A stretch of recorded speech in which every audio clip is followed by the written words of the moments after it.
Então, como a minha mãe teve a fase grave da doença, e alguns familiares também, né, têm a forma grave, eu nunca desenvolvi a forma grave da doença, mas eu tinha compulsão alimentar, né? Tanto que eu pesava 140 quilos quando eu fui fazer a bariátrica. E não tive diagnóstico quando eu estava fazendo bariátrica, não. Eu só tive diagnóstico de depressão maior e TDAH.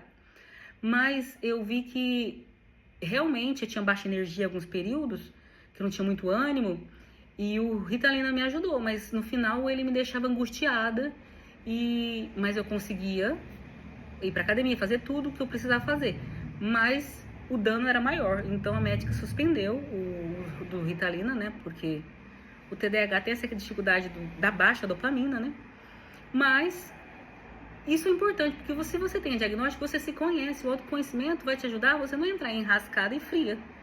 Porque se você sabe que você tem que dormir bem, que isso é bom pra você, você vai fazer de danado, de teimoso, né? Então você vai saber que se você fazer essas coisas vai dar certo, vai ficar bem, né? E a medicação tem que ser dada pra pessoa certa. O autista tem que tomar remédio para autista, o bipolar pro bipolar, e o diabético pro diabético. Cada um entende que tem que ser respeitada cada área da vida. A psiquiatria é muito negligenciada. Infelizmente, às vezes a religião atrapalha nisso, porque as pessoas é só orar, não é só orar.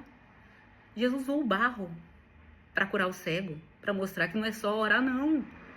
Entende? Jesus mandou usar a fé, levanta e leva a sua maca, a sua fé te curou. Ou seja, ele usou várias formas de amar, de curar e de amar, né? Porque a forma dele era o amor, ele pregou o amor, né? Então, eu tenho essa frase aqui do... Cadê? Aqui. Quem ama exerce Deus, do poeta Manuel de Barros, mato-grossense. Quem ama exerce Deus, exerce a divindade. Então, eu aprendi muito com a minha família.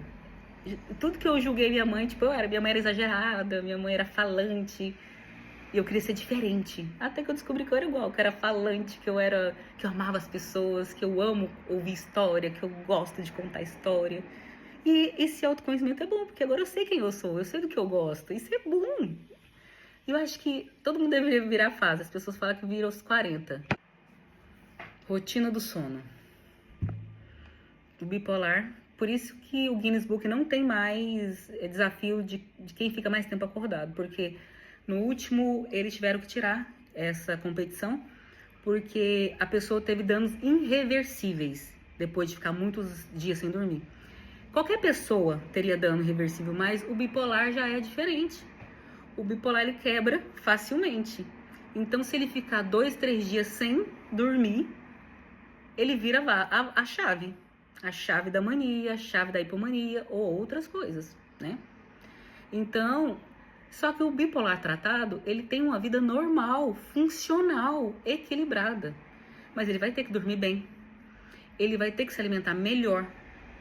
A dieta mediterrânea é das melhores para o bipolar. E também, ela vai ter que se exercitar, não tem como fugir. Mas isso é para todo mundo fazer, isso não é só para o bipolar, não. Tá vendo que essas mudanças, para o bipolar vai ser muito significativo, mas para todo mundo é. Mas para o bipolar o dano é maior, tá vendo? E a gente vai falar da evolução, por que existe a bipolaridade. E o Dr. Renato Silva, ele fala muito sobre isso, da evolução, por que existe o bipolar, ou a teoria mais ou menos. Então, a Bíblia fala que o povo perece por falta de conhecimento, é verdade. A verdade liberta. Então, eu entendi que eu precisava da medicação certa e comecei a tomar a medicação certa, né? E que às vezes é necessário reconhecer quando você precisa da medicação.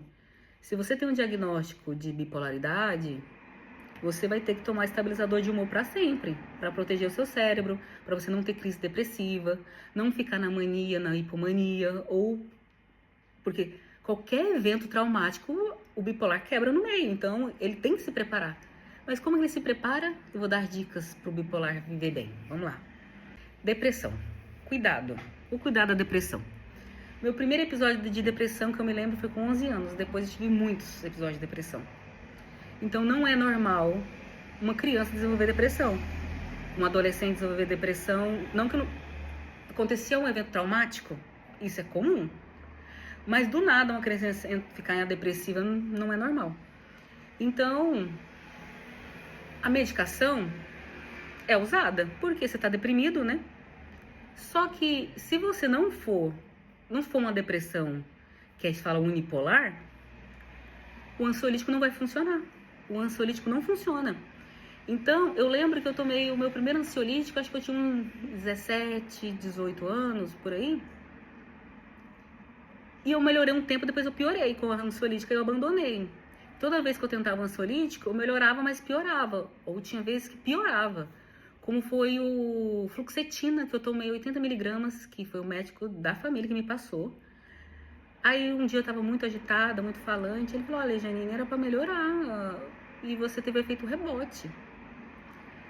E foi com 34 anos que eu comecei a tratar para bariátrica, né? Que comecei a tratar psicológico, né? Psicólogo, psiquiatra, várias especialidades. E eu não tinha nenhum diagnóstico, né? Sempre depressão, claro, dos traumas, eventos que eu já vivi, né? Mas até que uma médica com 35 anos me deu o diagnóstico, né? De bipolaridade e TDAH. Porque eu tive muita dificuldade de aprendizado na infância, né? Eu fui alfabetizada com quase 10 anos, porque eu tinha muita dificuldade de foco mesmo. E isso foi libertador. Por quê? Porque eu comecei a tomar a medicação certa. Porque se você não tem uma depressão normal, se você tem uma depressão bipolar, o ansiolítico sozinho vai te piorar. Pelo contrário, pode te levar para piora, muita piora.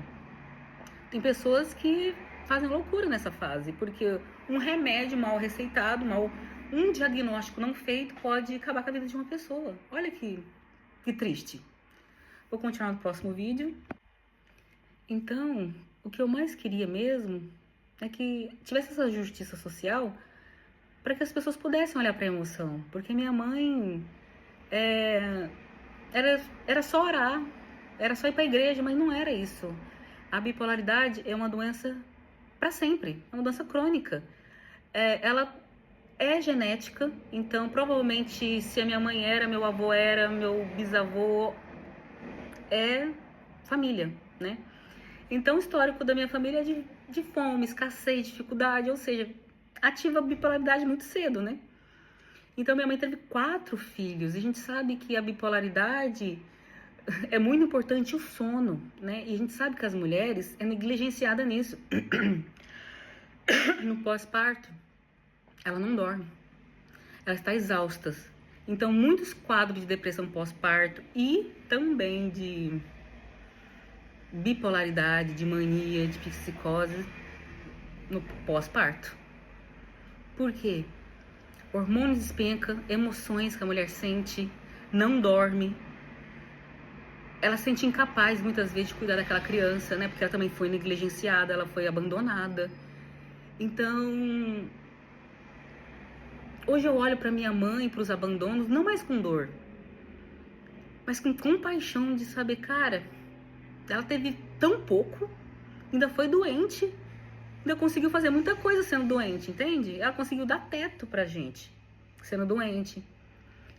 Então, assim, faltou muita coisa? Faltou. Não tem como negar as faltas que a gente vai ter.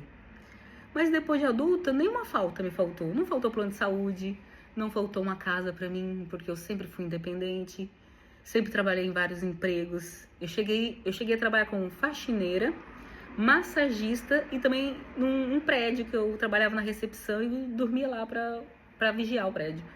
Olha, eu tinha 3 empregos. Eu tô mais que Júlio lá do Todo Mundo Odeia o Chris.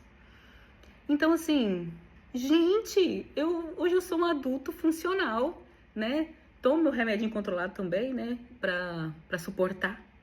Porque senão você não suporta as dores do mundo. Às vezes precisa mesmo de um remédio. A gente tem que reconhecer quando é necessário também. Às vezes é só um período. Mas eu quero deixar um alerta sobre a medicação para quem sofre depressão. Vamos falar sobre depressão agora.